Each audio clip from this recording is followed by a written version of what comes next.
nilikuwa najaribu kuimagine umetuma uende ukapeana ujumbe. Alafu wale unawapatia ujumbe, unawaambia bado niko na mambo mengi ya kuambia lakini hamwezi nistahimili. Nina maumivu ndani. Sababu ule ujumbe hutafika. Ni kama sasa nimeambiwa niwaambie kitu. Alafu niwaambie kile nataka kuambia hamwezi nielewa. Kwa hivyo sitawaambia. Sasa nyinyi mtabaki vibaya. Sasa Yesu alikuwa na uchungu. Lakini akaahidi akasema atakapokuja huyo Roho wa kweli atawaongoza awatie katika kweli yote. Kwanza atawaingiza katika kweli yote. Hapa anasema yeye hata nena kwa ajili yake mwenyewe, bali atanena yale yote atakayoyasikia, naye atawaonyesha mambo yajayo. Sasa ni vizuri tuelewe mambo gani yanayokuja, especially kwa sisi wa Kristo. Hicho kitabu sura ya 25 inasema hivi: nimewaambia mambo haya kwa mafumbo. Saa yaja ambapo sitazungumza nanyi tena kwa mafumbo, bali nitawaeleza waziwazi kuhusu Baba. Yesu naye ameahidi akasema, nimeongea na nyinyi kwa methali, kwa mafumbo, kwa misemo. Lakini kuna wakati tunakuja nitawaambia wazi kuhusu nani? Sasa nataka tujiulize ni wakati gani huo ambao Yesu atatueleza mambo wazi kuhusu Baba yake. Nataka nisome kitabu cha Mathayo 24 mstari 29. Nasema hivi: mara baada ya dhiki ya siku zile, jua litatiwa giza, nao mwezi hautatoa nuru yake, nazo nyota zitaanguka kutoka angani, na nguvu za anga zitatikisika. Huu mstari wako unanishtua. Kwa sababu gani? Yesu anasema mara baada ya dhiki, yani baada ya mateso, baada ya hali ngumu ya kimaisha, anasema jua litatiwa giza, nao mwezi hautatoa nuru yake, nazo nyota zitaanguka kutoka angani, na nguvu za anga zitatikisika. Yesu alikuwa anaeleza kuhusu kuja mara yake ya pili.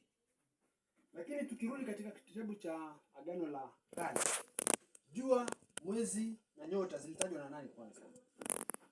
Jua, nyota na mwezi zilitajwa na Yusufu.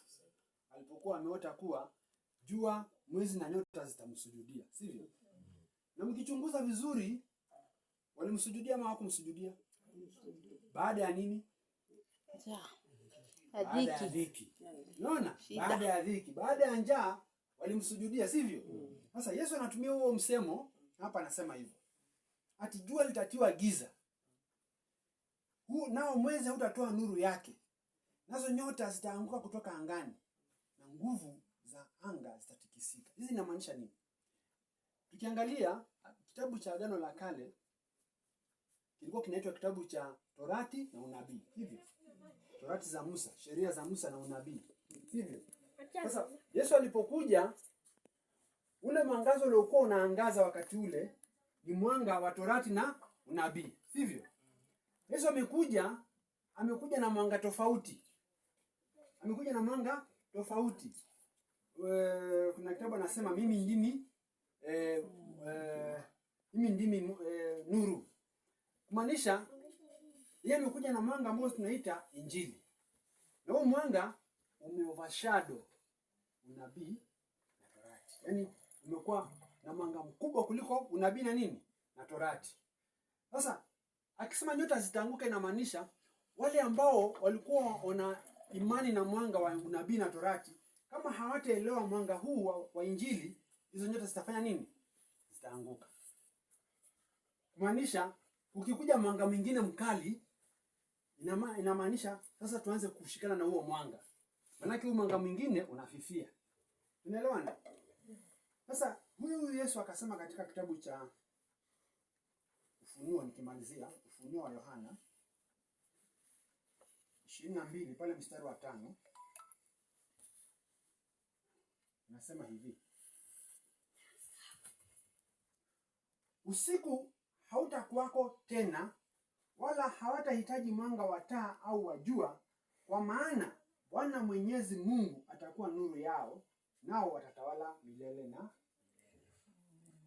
Huu mstari unaanza na uzito. Unasema usiku hautakuwako tena.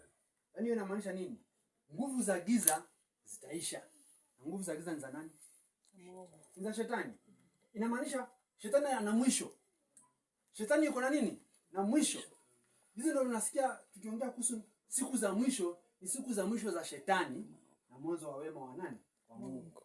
Sasa Biblia inatukumbusha, inatuambia usiku hautakuweko tena. Alafu nasema hawatahitaji mwanga wa taa au wa jua. Sasa hapo najiuliza, ni mwanga gani ambao unawaka kuliko jua?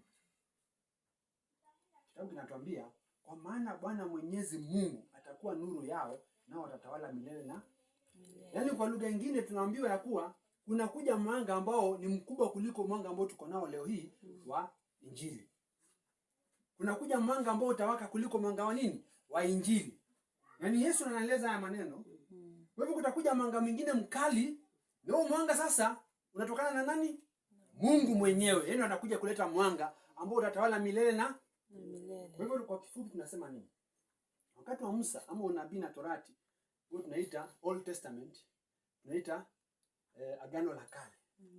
Wakati wa Yesu tunaongea kuhusu Injili, tunaita Agano Jipya. Sasa hili ni agano la mwisho. Agano la kukamilisha kazi ya nani? Ya Mungu. Tunaita completed testament. Yaani Mungu anakuja kukamilisha yale yote. Na ule mwanga atakaoleta ni mwanga ambao unatokana na Mungu mwenyewe. Yeye ndo analeta mwanga. Na huo mwanga utatawala milele na milele. Na huo ndio ufalme wa mbinguni wapi? Kwa lugha nyingine tunaambiwa nini? Kutakuja ukweli ambao ni mkubwa zaidi kuliko ule ukweli ambao tuko nao katika Ukristo leo hii. Kwa hivyo ni sisi tujiandae kupokea huo ukweli. Tusipojiandaa kupokea huo ukweli, nyota zitafanya nini? Zitaanguka. Ndio maana Ukristo unasambaratika sasa.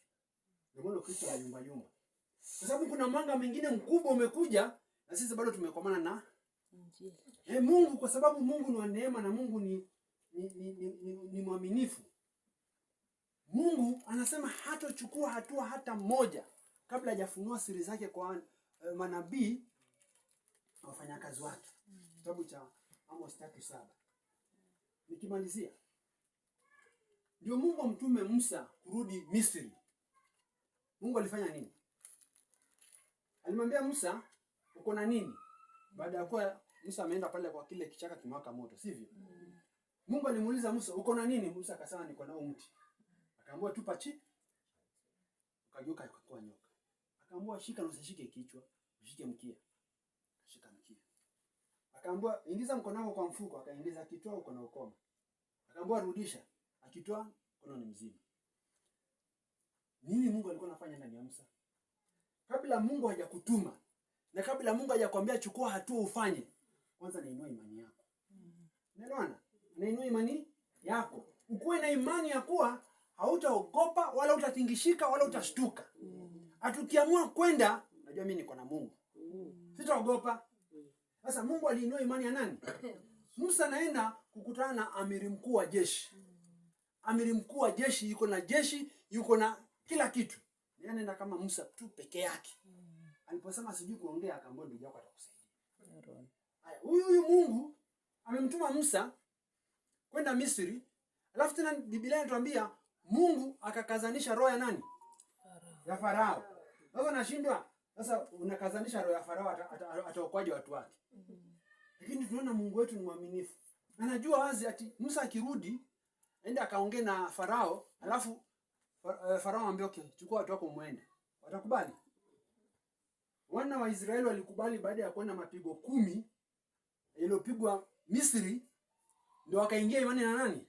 Na Musa. Yaani kwa lugha nyingine ile kukazanisha roho ya Farao, kusudi lake ilikuwa ni kujenga imani ya nani? Ya wana wa Israeli. Wawe na imani na Musa, wajue kweli huyu yuko na Mungu. Tutoke na yeye, twende na yeye. Hilo jambo lilinibariki kwa sababu gani? Nilikuwa namwambia babangu wa kiroho hapa. Mwaka jana nilikuwa Dodoma.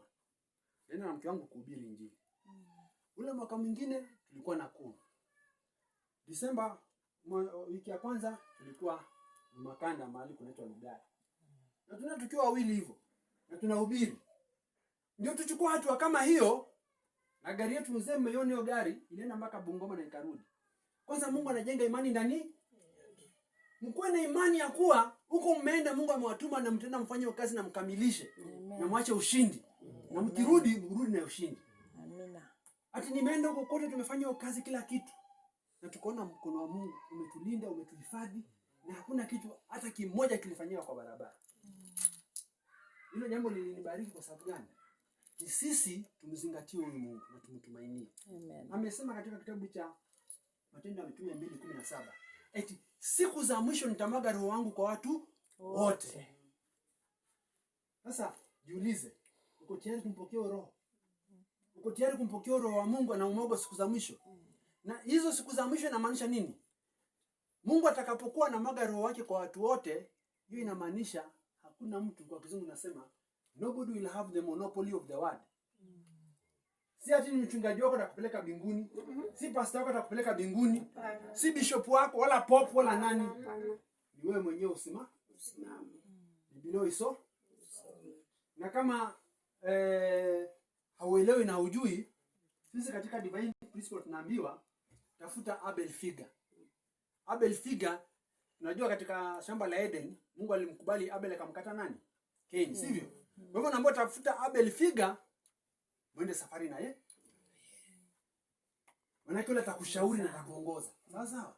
Kwa hivyo ili neno nilipokuwa nahubiri huko, hata mke wangu alinisikia mara ya kwanza huko. Nilikuwa nafunuliwa tu. Na nikaambiwa nihimize hili neno la mwanga mpya ambao unakuja, mwanga ambao unaitwa agano timilifu ama agano la kutimiza.